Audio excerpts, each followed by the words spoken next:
Mara's just your typical high school girl, bored out her mind, zoning out in class, and trying not to fall asleep.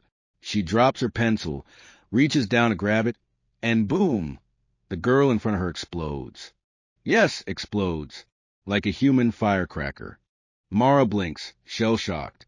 She was nice and normal, not particularly explosive. Everyone else screams and bolts from the room. But Mara, she stays. Frozen. Processing. She barely knew the girl. But everyone liked her, especially one kid who's now sobbing in the hallway. Outside, as chaos unravels, Tess, Mara's lifelong best friend, catches up and asks what happened. She's horrified until she notices Mara's blood-covered shoes. Forensics swarm the classroom. The scene is bizarre. Only the girl's body was obliterated. Everything else? Just aesthetic damage. The school's evacuated. Everyone's taken to the police station for questioning. Mara cracks jokes with the officer. He's not amused. She asks if she can get her shoes back. No dice. The kids are given fresh clothes and made to wait. Dylan, the artsy loner, mutters, "It looked like a Cronenberg movie." Everyone stares, except Mara, who laughs. Awkward silence. While the rest debate conspiracy theories and freak accidents, Mara cuts through the nonsense. They'll let us go when they know it won't happen again. Eventually, Mara's parents arrive. They drive her home, clearly shaken. Mara, she smokes a little weed and zones out until she gets a mystery text. Someone has a crush on her. She giggles. Life, somehow, keeps moving. The next day is the girl's funeral. Mara and Tess stand awkwardly nearby, watching the girl's dad scrape her name off the car window. It's brutal. Later, the girls meet up with the sketchy Dalton twins to score some mushrooms. Tess thinks it's a bad idea. Mara doesn't care. At a cafe, Mara drops all the mushrooms into her latte and chugs it like it's espresso.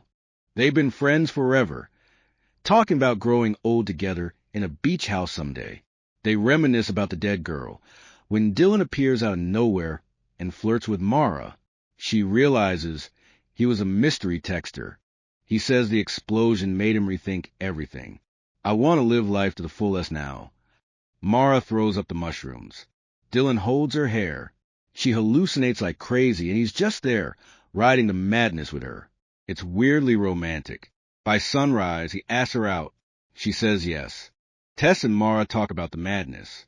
Tess admits she cries a lot. Mara admits she hasn't cried at all. At the homecoming game, they dress in ridiculous costumes. The whole school has built a shrine for the dead girl. Dylan joins them and instantly recognizes Mara's Carrie costume. They sneak off to the library and get real. He's liked her since the first day of school. Mara jokes about photographing the football players' jerseys to spell dirty words. Dylan laughs. Hard. But then, boom, another explosion. A football player goes up in flames mid-game. Everyone panics. Dylan grabs Mara's hand and pulls her to safety. The city's now national news. They're calling it the Covington Curse. Tess and Mara attend a candlelight vigil. Another memorial. Another death. Then school is canceled. Indefinitely. Her parents promise to keep applying to colleges. Just in case this clears up. Mara deadpans. Guess now you can't say your teenage years were harder than mine. That night, Dylan picks her up in an old ice cream truck. He bought it to make people laugh. They go to party, but ditch early. They throw out their drinks. Worry maybe alcohol's the trigger. What is the trigger? They wander through the woods, talk about life, death, Dylan's dad, and then they kiss. Screaming erupts in the distance. Another teen exploded.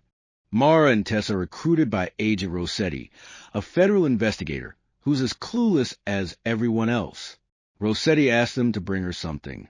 So Mara goes to the Dalton twins, thinking maybe it's the drugs. She's skeptical. They don't think it's the weed. They just want to rule it out. She buys everything from the twins and drives with them to their stash spot. While texting Dylan, boom, the brother explodes. The sister jumps to drive, and she explodes too. The car crashes. Dylan finds the wreckage, follows a blood trail, and eventually finds Mara washing off in a river. He hugs her like he thought she died. He called Rossetti already. Suddenly, hazmat suits close in. Government agents surround them and drag them away. Now Mara's in a hospital, screaming, until she sees Dylan. On the next bed, they joke about being in ED. Doctors are confused. They're in quarantine now, along with the entire senior class. The head doctor asks them ridiculous questions. Dreams? College plans? Emotional stability? Mara, I just want to stay alive. Tess and Mara whisper at night. Tess is terrified Mara might explode. She begs her not to. If you go, I go too. The next day, everyone's in the rec room. Mara complains they should break out. No one's tried. Dylan floats a dumb theory. They laugh it off. Later, Mara and Dylan make out in the showers. A government official arrives with a PowerPoint, tries to reassure the kids, gives them blue pills, says it's a treatment, not a cure. Mara roasts him. He gets defensive. The class laughs, then boom, another student explodes. And another. One even dies in his sleep. Outside, parents cry as they're told their kids are gone. Inside, the deaths keep piling up. No one knows why, but the blue pills seem to help. The explosions stop. Spirits lift. Eventually, the kids are released into their parents' custody. Mara comes home. No holiday decorations in town. Too much grief. But her parents surprise her with a tree. They decorate together. Her dad hands her the vape. You're terrible at hiding it. Later, Dylan comes over. They sleep together. She asks, are we safe now? Dylan, I don't know, but let's live, one day at a time. Classes resume, but only for them. Their school's a ghost town. A teacher tells him about a time he saw someone explode in war. He promises to help them graduate. Rossetti checks Mara's blood pressure. They talk about the nickname for the blue pill, the snooze button. She doesn't think it's over. For Valentine's Day, Mara decorates Dylan's barn and throws a party, just for them. He says, I love you. She says, F***K you back. They laugh.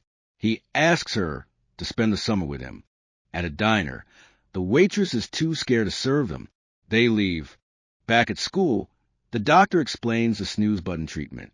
She gets a volunteer to demonstrate. He explodes. Then another. The class runs. Chaos. Blood. Screaming. Mara tries to find Tess. But kids keep blowing up.